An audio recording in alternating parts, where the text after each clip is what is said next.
Alright, we got the harvest rate freeze dryer going again. We'd actually freeze dried some of these wonderful plums. These are super duper good. Gonna eat that one. But we have this vacuum sealer here that is a chamber vacuum sealer, a VacMaster Vp200.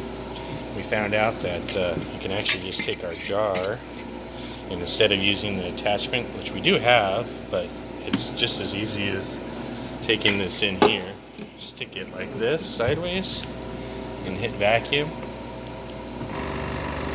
and we'll let it to get about midway here because we don't want it to be too sealed over tight.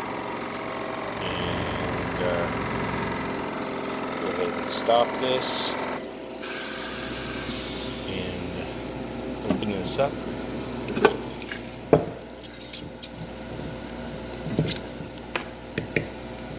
On there now, really good. Just an easy way. I know some people will have taken that out and would seal like 12 jars at a time, but this works pretty easy as well.